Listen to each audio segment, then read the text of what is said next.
right. Just give this a minute to pop up.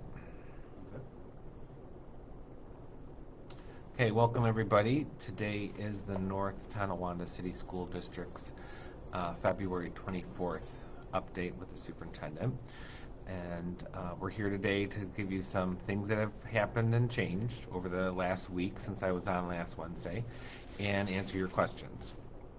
So a couple important things, and I know as people pop in, I'll probably summarize this at the end again so that we know everyone gets it from beginning to end. But the pre-K and kindergarten registration is going well. More dates are coming up as we need them. So if you haven't been able to get an appointment, you should visit our webpage and make your appointment. And we're getting ready because we have the month of March, and there's the end of March, and then the first week of April is Easter. So we're scheduling our pre-K lottery drawing for April 13th. That'll be live streamed so people can watch it, or if they're at work or busy at that time, they can go back and watch it afterwards.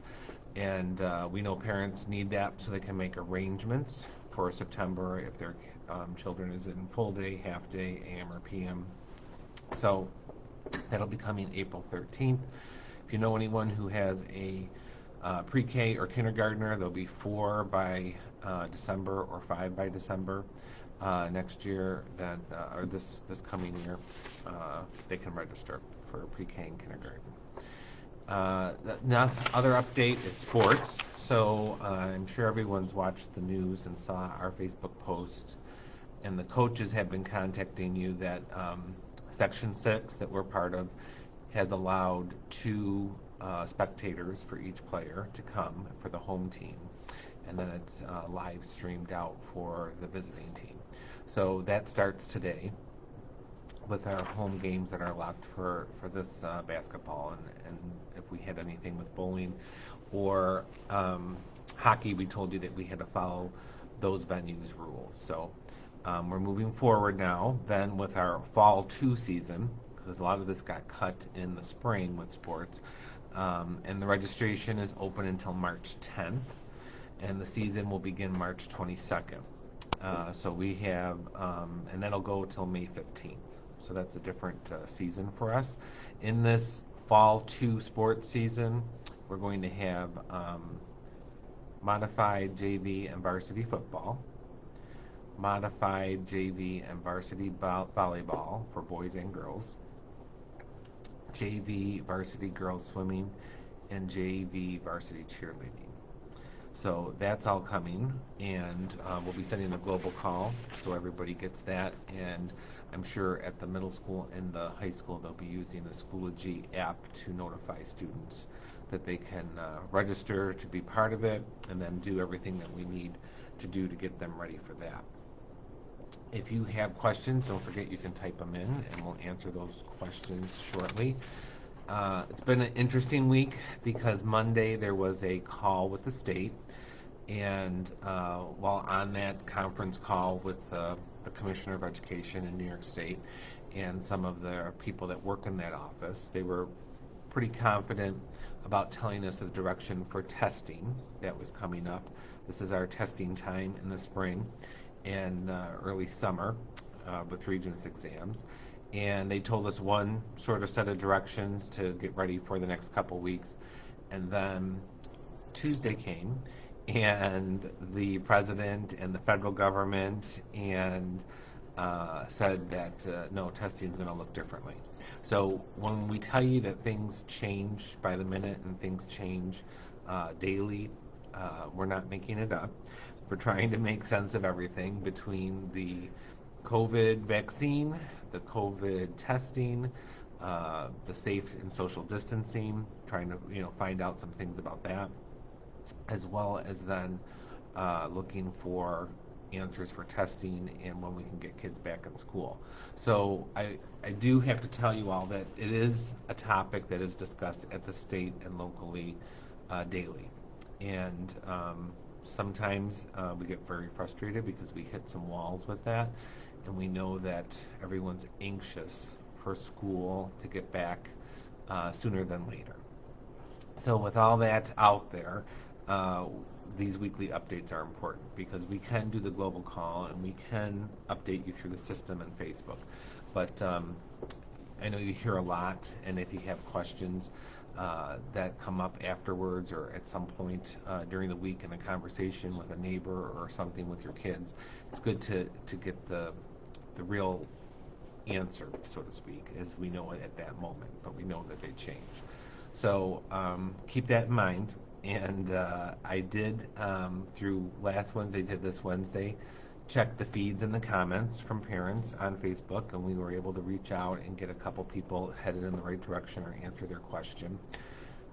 We do one evening Facebook Live, which will be St. Patrick's Day coming up in March. We just had it February 17th, and it seems that February and March are the same, so it'll be March 17th that we do evening Facebook Live. But every Wednesday at 2 o'clock, I also do it for everybody. So let's see what we have.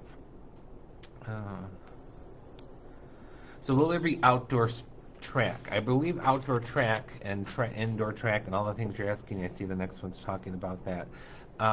This is called the Fall 2 season, and we will have a spring season, which they'll be in. So they have a couple things overlapping. They're trying to get the sports that didn't happen earlier in the season an opportunity so that the seniors and all the kids get every sport opportunity. So we're adding basically a new season called Fall 2. Excuse me. And the track will be spring as normal. Will the spectator rule still be in effect for Fall 2 and spring sports, or will it be under review again? I would anticipate it to follow through unless the COVID rates change. The big thing with the spectator rule for the first fall season, where they were all indoor sports, and while we still have a mix now with football, but volleyball, swimming, and cheerleading, I don't see them going backwards unless there's something that happens. So I think it'll be 2 again, and it'll be based on venue. Right now, remember what I said, it's 2 per player in the home venue. So the NT players' parents can come to NT and watch them. When your students go to, let's say, Niagara Wheatfield to play, you can't go, but the Niagara Wheatfield parents can go. So if I see anything coming, it'll be opening up to 2 to every team, playing, and we'll let more people in. But right now, I don't anticipate them going backwards. Thank you for keeping us in the loop. Yes, so the poor live streaming for the sports is true. It is not great. And the system that we need is about $17,000. And if you've seen some great streaming from other school districts, it is not only the equipment and the Wi-Fi, but it's also the streaming system. And we will build that in to get ourselves up and running to make sure it's better. But I know it's not going to help you for these fall seasons because it probably will almost have to be a next school budget issue. But in the meantime, I did talk to Mr. Cook, the athletic director, Mrs. DiVirgilio, who is our tech person, and Mr. Hart, who is in buildings and grounds, and they're going to see what they can come up with. In the meantime, is sort of a fix to get us better, but not perfect, until we can get the right equipment. So we don't want to double spend either. We don't want to start buying some things that we can't use with the new system, and we want to get the latest and greatest because this might sadly be the new normal.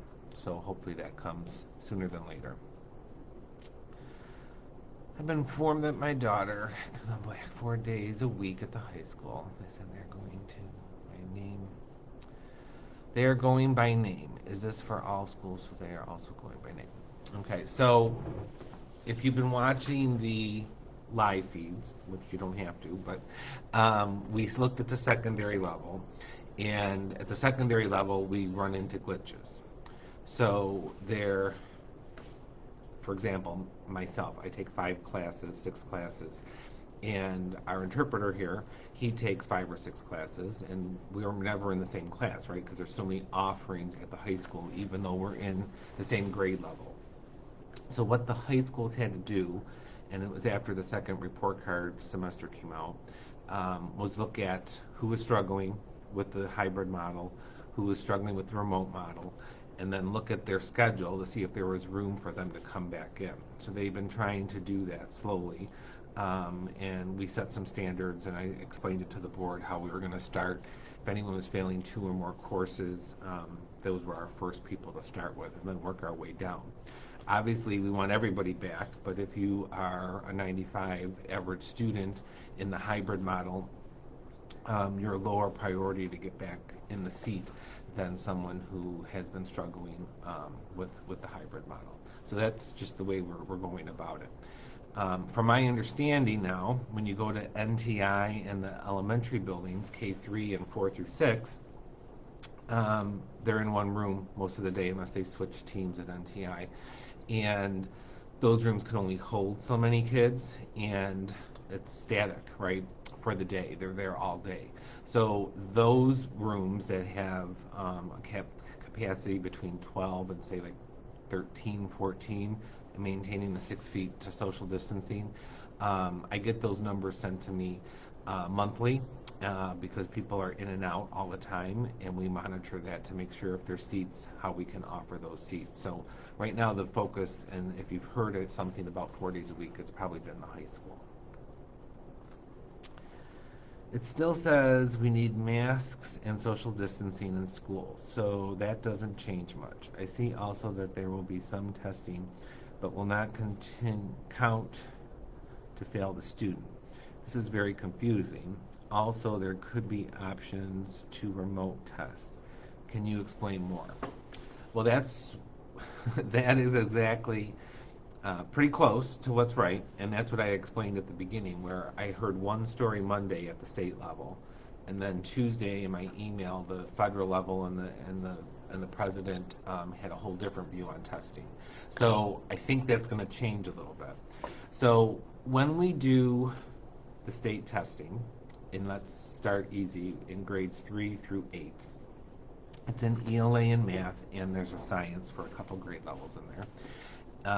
And it's basically then normed, and the data is siphoned through to compare North Tonawanda students to the rest of the state and the rest of the country. Okay, they're really mainly the state because they're state tests, but they do use that same data then to kind of compare us to Pennsylvania and all that stuff. So it's never really been a marker to fail a student when it's a state test. So there's number one. Where that shifts, though, is when you get to the secondary level and there's Regents exams. We've always had to pass the course and the Regents exam to get the credit, and then eventually a diploma in New York State. So I'm not sure, and that's where the confusion is, that, if we're taking a Regents exam, why would it not count? The state test we can see because you're getting data, and when we do open up, we want to know where your weaknesses are compared to the rest of the state, and focus on that here in North Tonawanda, or it can be drilled down individually to a student. Like, you scored poorly on this test, and this is why. As late as yesterday at 2:30, there was a big heated debate amongst the state and superintendents as far as the scoring of the test, how we would do remote, because the tests are not made in district, they're made at the state level and sent to us. And the state has been trying to put remote testing online, and it has not been very successful. In the districts that piloted it, computers froze, broke down, depended on the device you were using, if you could, even maneuver through the test. Do you need a keyboard? Our iPads, obviously, that we use here don't have a keyboard. And these are a lot of things that they are working on before COVID that all stopped. So to sort of say we're going to have state tests and they'll be given remotely, we are in disbelief that that can happen. So this is a hot topic this week. I probably could have hopefully clear it up a little bit more next week, but there's a lot of questions, and teachers and superintendents are asking them to get the answers so parents will have the data.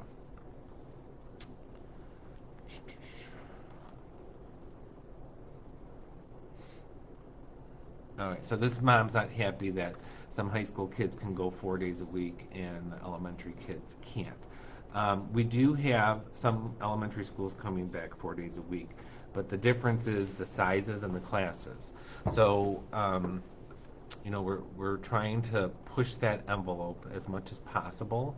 The physical setting of the elementary school and the state guidelines of 6 feet social distancing is what's holding us up there. There are a couple things in the works that maybe would start after Easter as a practice for if we have to do something different in September, but we're trying our best to get everybody back as much as possible.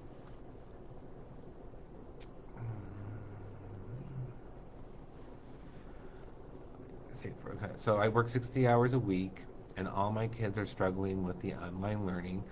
We just all have to have faith that they will open when they believe it is safe for our children. Thank you for that. I know a bit anyways, just wondering how graduation will be handled this year.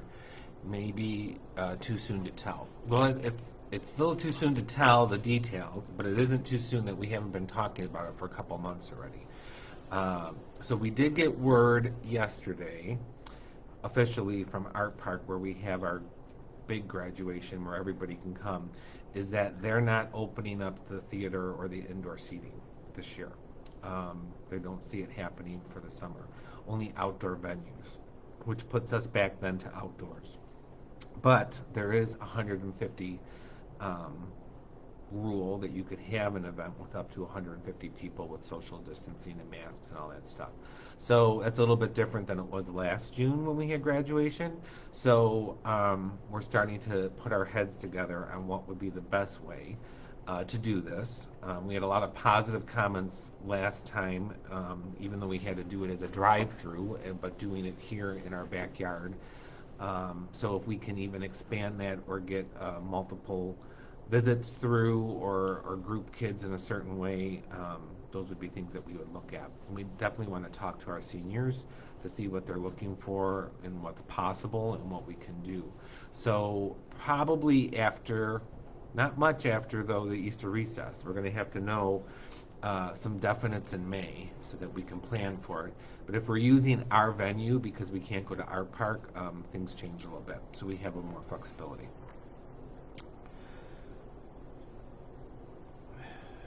So the CDC has been constantly saying it's safe.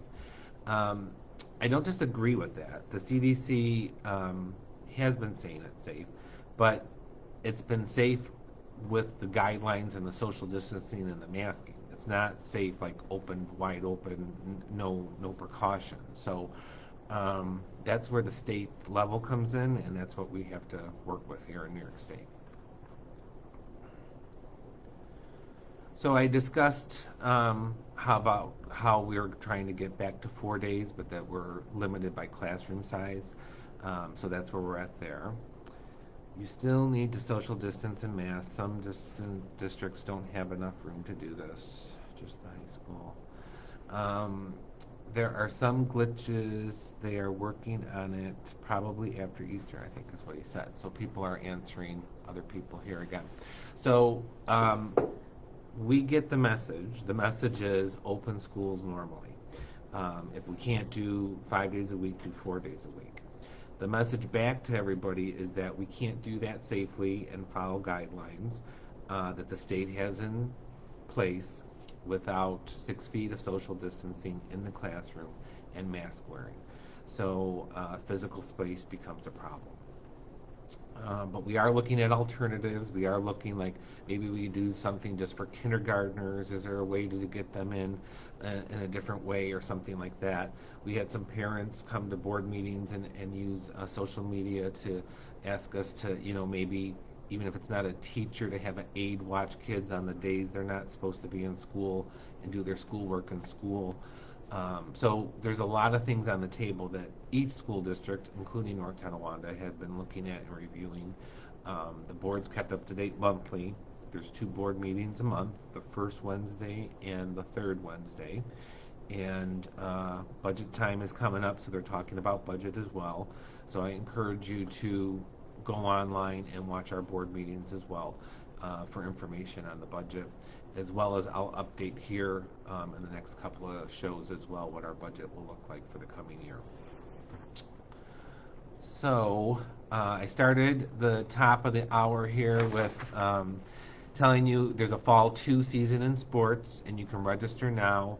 You can register until March 10th, so go online and see that. We'll be sending a global call for that.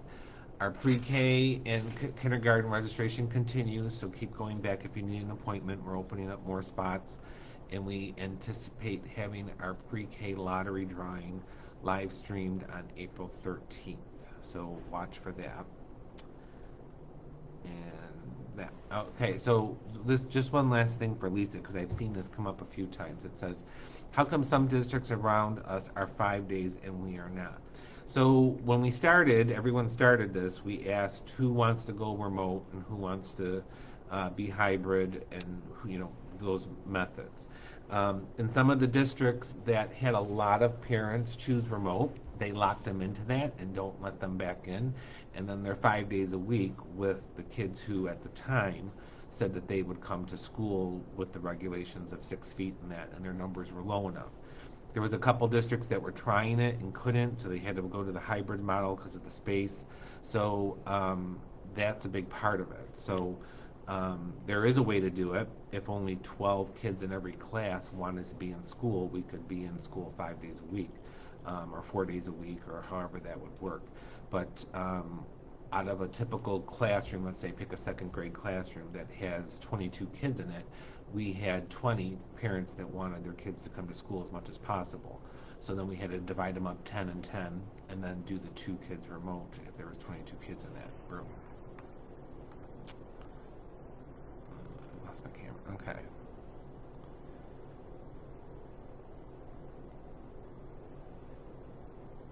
So this parent's frustrated about plans and no action.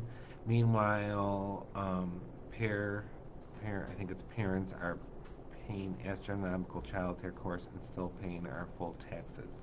Time to protest. Let's see what more. See more here. Time to protest. Precautions that are unnecessary.